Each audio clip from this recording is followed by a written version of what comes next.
fucking hell, I was 99.7% certain I was going to put the carbs on this and it was just going to be sweet. How fucking wrong I was. Welcome back, guys. Part 2 of this V-Max job. So about 2 weeks have gone past since you saw part 1. So everything, I'll talk you through this a little bit, but everything's clean. So what am I going to start with? So I've got a load of parts that have arrived. I've been waiting on bits is the main delay to get this thing finished. So idle air cut-off valves. I've got 3 new diaphragms there. And then I have a complete replacement slide. Because if you remember, a part of the slide was broken away on the other one. Good quality aftermarket slide. And then obviously I've got this. Do you remember this from part 1? So this has come unstuck. I'll talk you through that. I've got some retaining gluey, thread locky bearing fit stuff that I use for these. This is quite a common thing, these coming unstuck. And then one of the other ones has started to lift up as well. So that needs gluing in. And then this one, the other slide, is an aftermarket slide. But that seems well attached still. So that's that. In terms of what to say, so my preference is always genuine Yamaha parts whenever possible for obvious reasons. Some of the gaskets are back ordered and I didn't want to wait, so I've ended up with keister kits. It's just a slightly more cost effective way of getting the gaskets I needed, you know, without having to wait for ages. So there's a float bowl gasket, the choke holder, the jet holder, some other bits and pieces in there I might use. I'll use the float bowl screws, probably the drain screw just because I can, and the idle mixture screw. There aren't any bits of brass in there that are, you know, that you wouldn't want to use. Some of these, not so much keister, but there's a lot of cheap and nasty repair kits available for carburetors. You know, if you're buying your carb repair kits on eBay and they're unbranded, well, to be honest, even if they are branded, you're playing Russian roulette, really. Not sponsored in any way, but I think if I'm using aftermarket parts, keister are absolutely my go-to because they seem to have some sort of quality control. Anyway, wafflage. So it's all in here. As I say, it's a couple of weeks since I was last doing this. The carburetors. Talk a little bit about the carb cleaning. I don't want to waffle too much, but the process was they were sat on the workbench for 3 or 4 days, and a couple of times a day I would flush chemical through all the drillings in the body of the carb. And if you understand or can figure out the sort of anatomy of the carburetor, and very often there's little brass blanks or ball bearings pressed into the body of the carburetor, so you can figure out all the passageways and where everything should go. Once you've got that in your head, you then flush the chemical through and make sure it's coming out of the various orifices it should be. Does that make sense? So I did that a couple of times a day for 3 or 4 days and got a lot of varnish contamination out. Once that was done, I then do the same process, just wash all the carb cleaner out with brake cleaner, just a solvent, flush it all out, wash all the carb cleaner off the carb body, and at that point the carbs are still disgusting. And then they go in the heated ultrasonic tank. Basically, I've got a separate heater for my tank because the tank doesn't get hot enough. So get the tank to a rolling boil, really, really hot. With the carb cleaner I use, submerge these, cook them with the ultrasonic tank for 3 or 4 cycles, so about an hour, and then rotate them 90 degrees every cycle. So if there's any air locks, you got more chance of, you know, getting the cleaning fluid everywhere it needs to be. Then out the ultrasonic tank into some boiling hot clean water, rinse them off, airline them to death so they're bone dry, and then you can see how they look a little bit wet, can't you? Sort of shiny wet.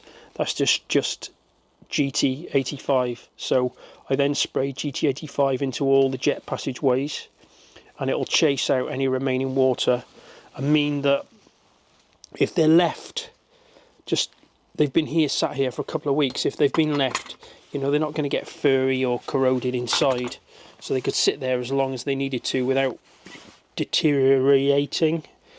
Bloody hell, can't speak. I've only had one coffee so far today, and it is quite early.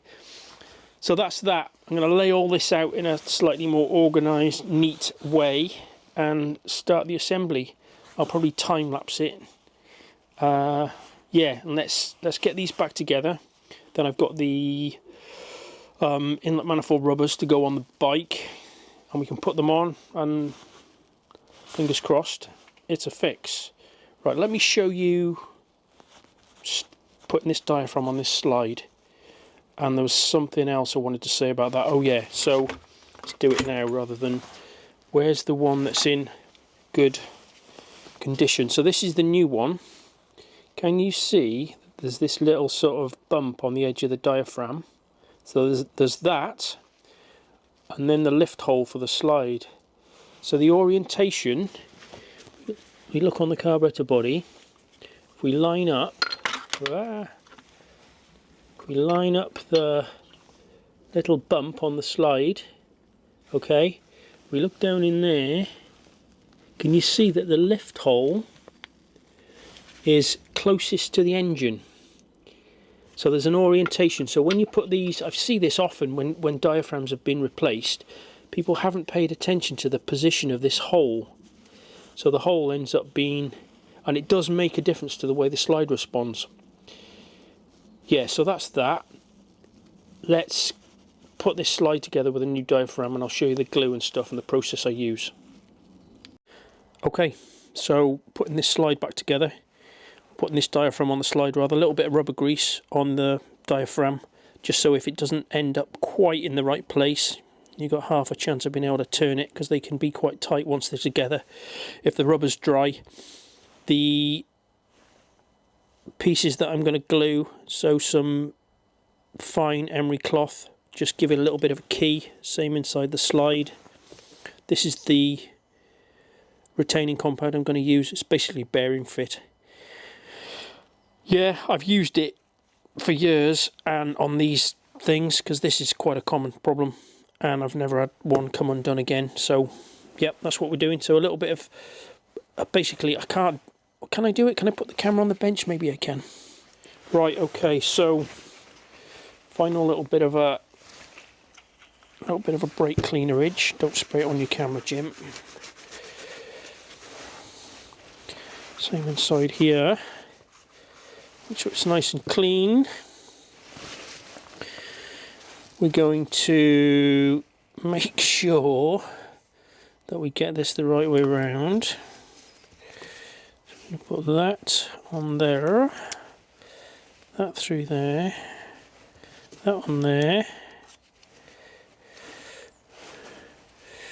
Now then, so you don't need much of it, because most of it's going to squidge out everywhere.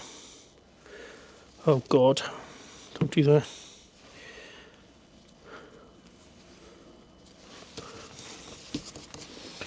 Okay, slidey slidey. Oh, I'm getting in a mess here. Luckily, this stuff is soluble by brake cleaner, so if you do get an excess of it, you can get it off, which is quite handy. So I've just got a carburetor body, and I'm just making sure the lift hole is exactly in the right place, which it is. Okay, put that way up, push it down hard. I'm just going to leave that for 10 minutes while that glue goes off.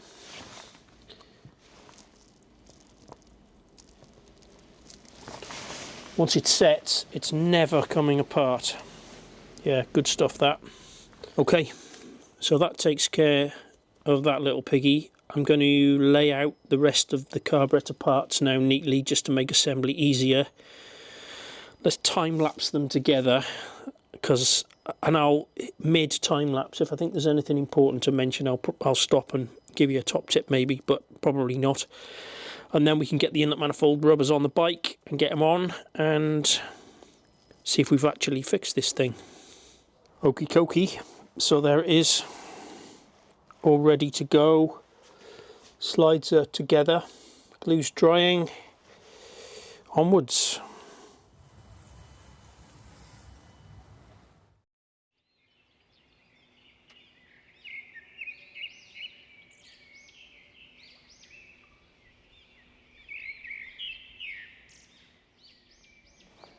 Massive fast forward moment.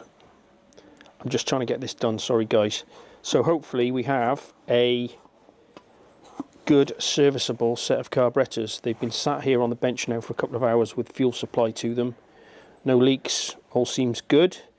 Happy days. So let's get these on the engine with the new inlet manifold rubbers and let's see how it runs. It's going to need a little bit of setting up, so vacuum gauges, the synchronization is going to need to be done, particularly with these because you're separating the bodies, and yeah, and the linkages are all going to be in a different place. So if ever you have these apart, if ever you have any carburetors apart and you put them back on the engine, you need to synchronize them.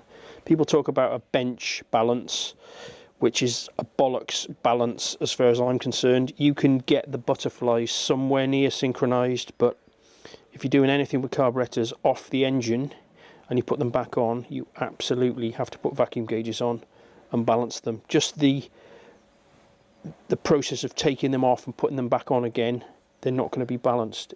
They're really sensitive to adjustment.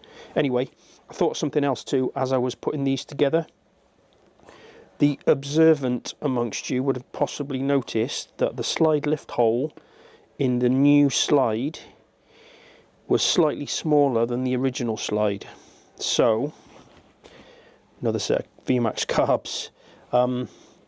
Different job completely. I won't go into this. Might turn into a video at some point. This is the old slide. Remember the broken slide? So this hole in the slide here is called I call it a slide lift hole. Some people call it a damper hole. The slide lift hole in the new slide that I fitted was quite a bit smaller. So the reason I've got these on the bench here is that, yeah, there's parts for these too. The customer actually bought these parts with the carburetors. But see how small that slide lift hole is compared to this one. So I don't want to get too into this, but when you're replacing slides, make sure that the slide lift holes are all the same size. So off camera, I opened out the lift hole slightly with a drill bit. It wasn't that much smaller, but just needed, I can't remember, I measured it, I can't remember what it was, but I've opened it out so it's the same size. Let me just talk a little bit about slide lift holes because it's kind of an interesting subject. So, hang on, I think I'm going to need two hands. Let me put the camera on a tripod. Take 37. Fucking hell, guys, I'm doing my own head in here, honestly, trying to talk about this. So, slide lift holes. There's a big lift hole in this one, and there's a little lift hole in this one, sometimes known as a damping hole. Let me just give you a little bit of an anatomy of a carburetor without going down the rabbit hole I've already been down about 37 times. The top side of this diaphragm, when it's in the carburetor body, is encapsulated by this cover. So it's airtight basically above the slide. The only way air can get in and out of this encapsulated, is that the right word, area, is through the lift hole, which is why, you know, when you open and close a slide, you can hear that puffing of air. That's the air escaping from above the diaphragm. Sorry if I'm teaching you to suck eggs. Through this hole. This hole is obviously in the inlet track, okay? There's air rushing past here. Venturi effect creates a vacuum. Basically, the vacuum sucks on this hole. Bear with me. I know what you're all going to say in the comments. Just hang fire, okay? Sucks on this hole, sucks against the spring, opens the slide. What's actually happening is there's another port here, look, see in the carburetor inlet here, this vents to the underside of the slide. So technically what's happening is atmospheric pressure is pushing the slide up. Okay, the difference in hole sizes, let me do this as simply as I can without doing my own head in. Thought experiment, if you made this hole really, really, really small, Okay, you open the throttle, which when I say open the throttle, what's happening is, I don't really want to tip these carbs because they'll piss fuel out everywhere, but there's a butterfly. You know this, right? As you open the throttle with these CV type carbs, you're opening and closing the butterfly, and then the slide is responding automatically, if you like. When you open the throttle and the volume of air starts to increase as the engine revs start to rise, you get more and more vacuum, and it pulls against the spring and opens the slide. This hole is really small. This will it'll be really slow to respond. Does that make sense? So when you crack the throttle quickly, this will slowly open. Now then, if you made the hole bigger, it would respond to the change in vacuum much faster. There's a consequence to that. You can, right, okay, how to say this? Why are we even, I suppose a good way of putting this is, why are we even bothering with vacuum slides like this? What's the point? Why don't we just have, like in the olden days, why don't we just have a throttle cable on a slide and just mechanically open, close the slide and just be done with it? What happens when you have a mechanically operated slide that you can just snap the throttle and open it at light speed? So what happens is the velocity of the air, if this was mechanically driven by a throttle cable, the velocity, if you snap the throttle open really quickly, the velocity of the air would drop because the engine isn't revving yet. So it can only draw air through at a certain amount of speed. So as you open this throttle quickly and open up this inlet, the speed of the air slows down. It loses its, because you understand that when you pass air through a hole, you're creating a vacuum, right? That's what's drawing the fuel up through the jets. That vacuum doesn't go away but drops significantly.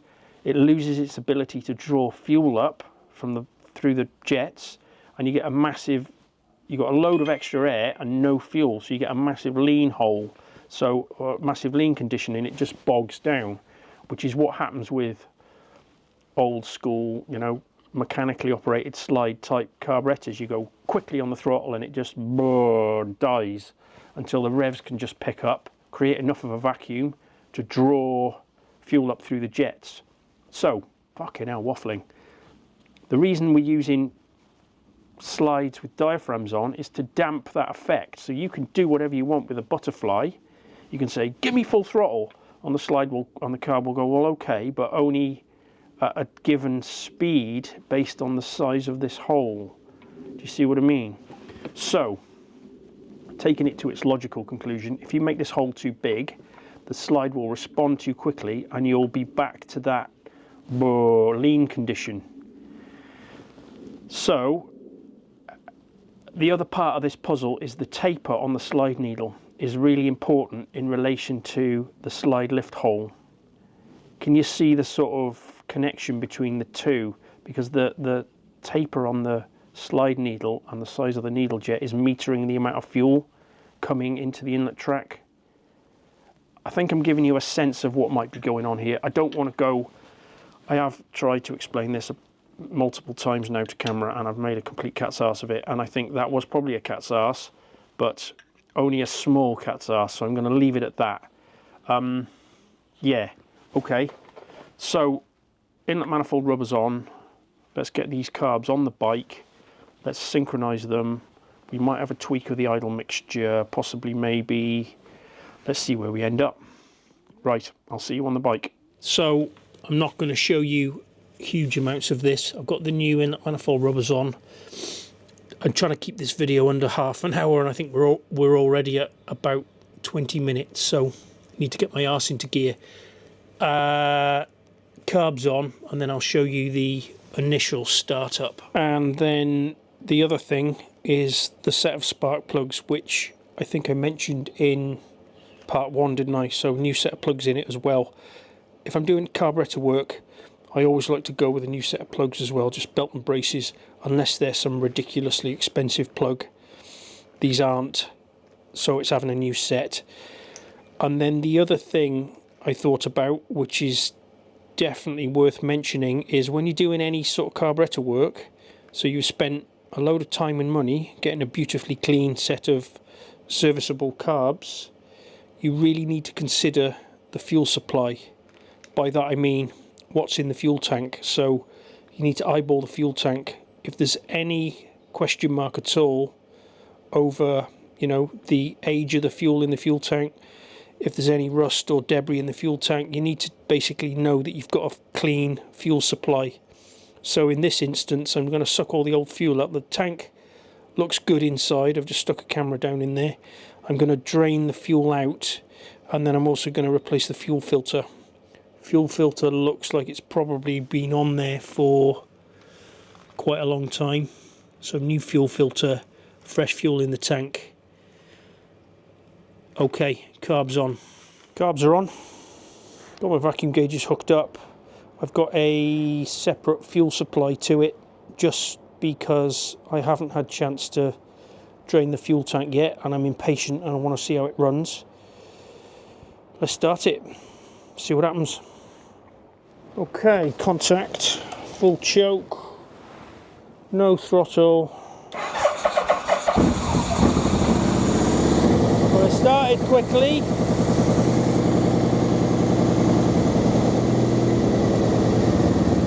Carbs are massively out of balance, so we're getting that. It's not happy at all. Let me get a screwdriver and try and sink these carbs a bit, because it sounds fucking terrible.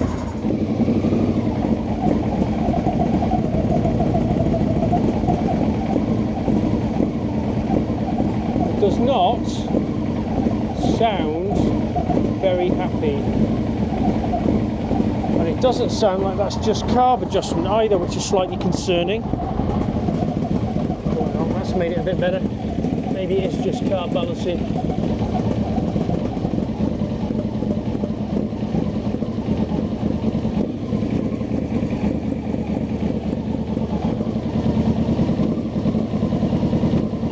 Uh-oh. Are you fucking kidding me? It's still got a misfire. What is happening? What on earth is going on? So the front two cylinders sizzling hot like before. This rear cylinder slightly warm, and yeah, that one's actually pretty hot, but not sizzling hot on the other side. So like before, it's on the front two, it's intermittently on rear right, on this rear left. Occasionally there'll be an almighty bang from this pipe on this side. It's almost exactly the same as it was before. What the fuck is going on? Let me turn it off. I'm pretty confident in my carburetors. Holy shit. Right, okay. I'm just going to have to... Let me digest this in my brain, go and have a brew, and I'll be back. Okay. Starting to make a fool out of me, isn't it, this motorbike? So the only sort of marked difference is the cutting in and out of the cylinder on this side. This one is far more noticeable, far more pronounced, which I guess would make sense because this carb had a blocked up solid, well, they both these rear carburetors had blocked pilot jets, which, fucking hell, I was 99.7% certain I was going to put the carbs on this and it was just going to be sweet. How fucking wrong I was. What am I going to do now? I think what I need to do is verify my carburetor work. I've actually got a bit of a plan for that. Right, stand by and I'll bring you back in a second. Notice anything different? So what I've done, wasn't sure it was going to work, but they do fit. The carb's 180 degrees. I haven't got the throttle cables hooked up or anything, got my fuel supply hooked up.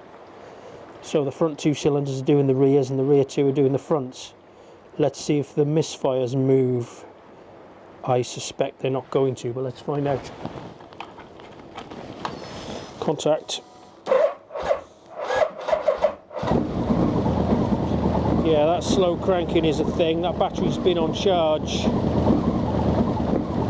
Well, the miss is still there. Let's get a little bit of heat in it. So, it's the same, guys. Sizzly hot on the front. It's these rear 2 cylinders. So with completely different carburetors, yeah, the 2 carbs that were running the 2 rear cylinders are now running the front 2 absolutely perfectly. I've also got my little spark testery thing going on here, live if you like, just so I can see, because this one is dead completely. I've got a big strong spark there still. Answers on a fucking postcard, please. Holy shit. Okay, so where are we at then? I think, so back to basics. Just done a compression test. Did I just mention that? It's got well over 150 psi, strong spark. Carburetors are clearly fine because we've moved them around and the misfire stays on the rear cylinders.